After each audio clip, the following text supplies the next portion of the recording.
ये कहानी है एक ऐसे वीर नौजवान की जिसने तलवार से नहीं बल्कि अपनी बुद्धि से मौत को मात दी। उसका नाम था ईशान।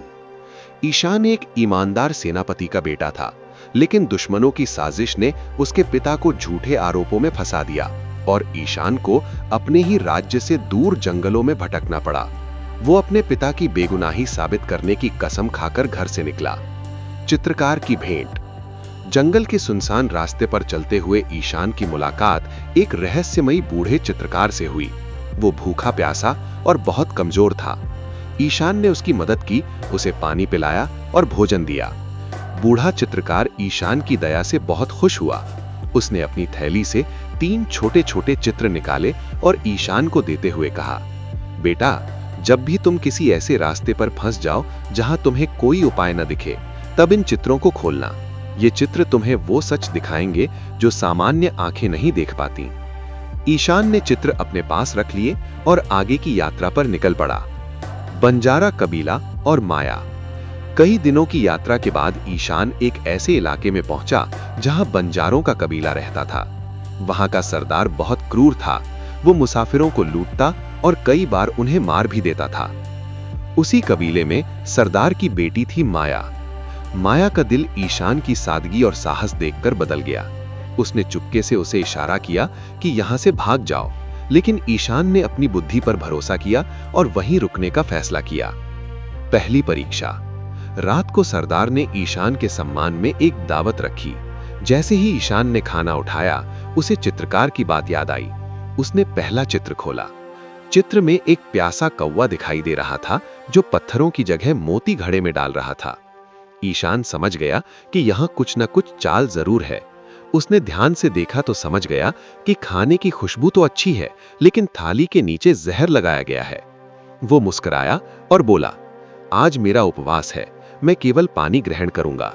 सरदार की पहली चाल नाकाम हो गई। दूसरी परीक्षा। अब सरदार ने ईशान को एक मखमली बिस्तर पर सोने को कहा। ईशान ने दूसरा चित्र खोला। उसमें एक आईना था और उस आईने में बिस्तर की परछाई के नीचे एक गहरा गड्ढा दिखाई दे रहा था। ईशान समझ गया कि यह आरामदायक बिस्तर नहीं बल्कि मौत का जाल है। उस रात वो फर्श पर सो गया। सुबह जब सरदार ने उसे जिंदा देखा तो वो हैरान रह गया। अंतिम परीक्षा। अगली सुबह सरदार ईशान को एक गुफा में ले गया जहां 100 दरवाजे थे। सरदार ने कहा, अगर तुमने सही दरवाजा चुना तो आजाद हो जाओगे, वरना जिंदगी भर मेरे गुलाम बनोगे। ईशान ने तीसरा चित्र खोला। चित्र में एक दीपक जल रहा था, लेकिन उसकी कोई परछाई नहीं बन रही थी। ईशान ने गुफा में ध्यान से देखा और वही दरवाजा चुना जिसके सामने दीपक की छाया नहीं थी। दरवाजा खुलते ही बाहर का रास्ता दिखाई दिया। दिल बदल देने वाली कहानी। सरदार गुस्से में तलवार उठाने ही वाला था कि ईशान ने शांत आवाज में एक कहानी सुनाई। एक शिकारी ने गुस्से में अपने वफादार बाज को मार दिया क्योंकि वो बार बार उसका पानी गिरा रहा था। बाद में उसे पता चला कि ऊपर पहाड़ पर जहरीला सांप था और बाज उसे जहरीला पानी पीने से बचा रहा था। ये सुनकर सरदार का दिल बदल गया। माया ने भी अपने पिता को समझाया। आखिरकार सरदार ने ईशान और माया को साथ जाने की अनुमति दे दी। नई शुरुआत। ईशान माया को लेकर अपने राज्य वापस लौटा। उसके पास ऐसे सबूत थे जिससे उसके पिता की बेगुनाही साबित हो गई। राजा ने ईशान को सम्मान के साथ वापस बुलाया। कुछ समय बाद ईशान और माया का विवाह हुआ और राज्य में खुशियां लौट आईं। सुल्तान का जन्म। कुछ वर्षों बाद उनके घर एक बेटे का जन्म हुआ। उसका नाम रखा गया सुल्तान। जन्म के समय ही ज्योतिषियों ने कहा, यह बालक असाधारण होगा। सुल्तान बचपन से ही बहुत निडर था। वो धनुष बाण से अभ्यास करता और दूर के निशानों को बड़ी आसानी से भेद देता। एक दिन राज्य में उत्सव मनाया जा रहा था। सुल्तान ने जलती हुई मशालों को मिट्टी के मटकों में रखकर हवा में उछाला और अपने तीर से उन्हें एक एक करके तोड़ दिया। जैसे ही मटके टूटे, आग की चिंगारियां आसमान में फैल गईं। लोग तालियां बजाने लगे और उसी दिन से उसका नाम पड़ गया अग्नि निशानेबाज सुल्तान। नया खतरा। कुछ साल बाद खबर आई कि पहाड़ों के पार एक दुष्ट सेनापति कई गांवों पर कब्जा कर रहा है। ईशान ने अपने बेटे से कहा, अब समय आ गया है कि तुम अपनी बुद्धि और साहस की परीक्षा दो। सुल्तान की यात्रा। सुल्तान अपने घोड़े पर सवार होकर यात्रा पर निकल पड़ा।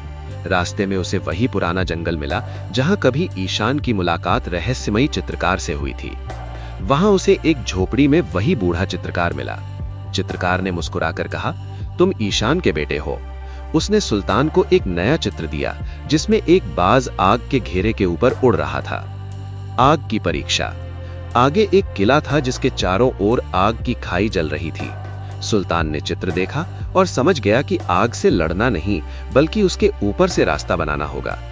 उसने जलते हुए मटकों को तीर से दीवार पर फेंका जिससे धुआं फैल गया और उसी धुएं की आड़ में सैनिक किले में घुस गए।